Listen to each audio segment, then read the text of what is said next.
गुरुर्ब्रह्मा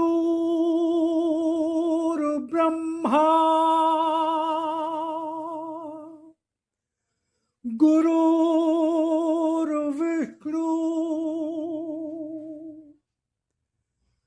गुरुर्देवो महेश्वरा गुरुर्साक्षात् परब्रह्म तस्मै श्री गुरुवे नमः।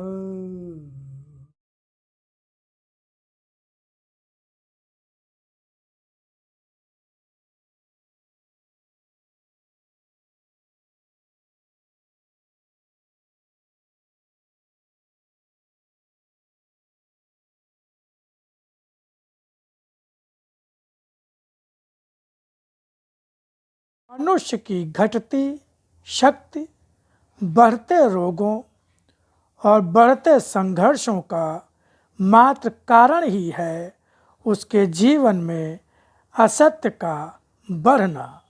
शारीरिक क्षमता का लाभ मनुष्य को अधिक मिलता भी नहीं है। यह अलग बात होती है कि मनुष्य का विश्वास अपनी शारीरिक क्षमता के अर्जन पर ही होता है। मैं मनुष्य के हर समय ही निकट रहता हूँ, मनुष्य ही मुझसे दूर रहता है। इसीलिए वह जीवन में पग पग पर ठोकर ही खाता जाता है, फिर भी वह तब तक मुझे याद नहीं करता जब तक उसे मेरी आवश्यकता का अनुभव नहीं होता। जब तक उसे यह संसार इतना रंगीन लगता है कि वह उससे दूर जाना नहीं चाहता, पर सभी कुछ से वह जो पाता है वह उसके अपने जीवन की स्थिति ही बन जाती है। आज के मनुष्य का रूप तो इतना गंदा और मैला है कि वह यदि जीवित रहा तो चारों ओर उससे भी कहीं अधिक भयानक स्थितियां पैदा कर देगा। जैसी स्थितियां जब मनुष्य को मैं दंड देता हूँ तब आती हैं। इनके द्वारा तो ना इंसान बचेगा, ना ही बचेंगे पशु पक्षी, और ना ही बचेगा यह संसार जो श्रेष्ठ के रूप में दिखाई देता है। पर यहाँ जो विनाश हो रहा है इससे भी इतनी अधिक भयानक स्थितियाँ फैलेंगी कि मनुष्य आज उस विषय में सोचना तो क्या, कल्पना भी नहीं कर पाएगा।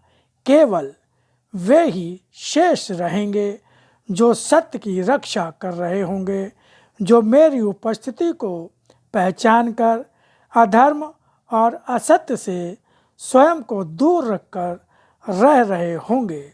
उन पर तो किसी भी प्रकार की विपत्ति की संभावना भी न करना। मुझे पहचानो, मैं दूर नहीं, मैं तो हर उस मन का धन और धर्म भी हूँ जो मेरे लिए ही जीवन को जी रहा है।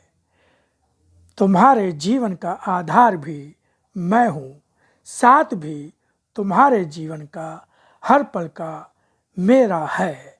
जीवन को व्यर्थ न जाने दो। जीवन को सत्य के आश्रय में लेकर रहने वाला कभी भी किसी भी स्थितियों से हारता नहीं। मनुष्य जब तक अपनी वृत्तियों का दास बना रहता है वह सत्य का मार्ग पकड़ भी नहीं पाता, असत्य के मार्ग पर ही चलता रहता है। मैंने बार बार हर मनुष्य को सत्य का ही मार्ग दिखाया है। बार बार चेतावनी भी दी है, ज्ञान भी दिया है, फिर भी यह मनुष्य का ही अपना भाग्य है कि वह अभी भी वैसा ही बना हुआ है जैसा उसके असंख्यों जन्मों से अर्जित संस्कारों ने उसे जैसा बना दिया है। मन और बुद्धि का संयम स्वयं मनुष्य के जीवन को ही लाभ देता है। यह सोचना कि मन और बुद्धि के संयम के साथ संसार में रहना, संसार में बिखरे आसुरी तत्वों का सामना कर पाना कठिन हो जाएगा, यह सोचना भी व्यर्थ ही है।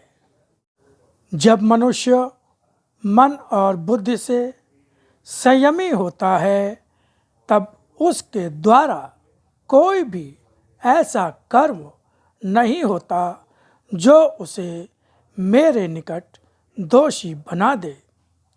जब मनुष्य निर्दोष होता है, तब उसके साथ मैं होता हूँ। अतः संसार में जीने और बिखरे आसुरी तत्वों का सामना करने के लिए उन शक्तियों का सहारा न लो जिनके कारण से शीघ्र ही तुम्हारा स्वयं का रूप भी असुर का ही हो जाए।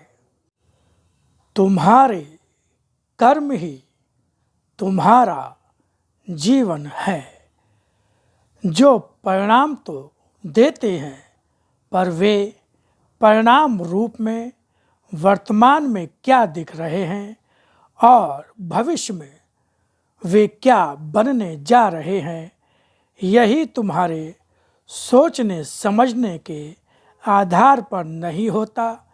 वह सभी कुछ मेरे अधिकार में होता है और उसी अधिकार के अनुसार तुम्हारा हर जन्म बनता और बिगड़ता रहता है।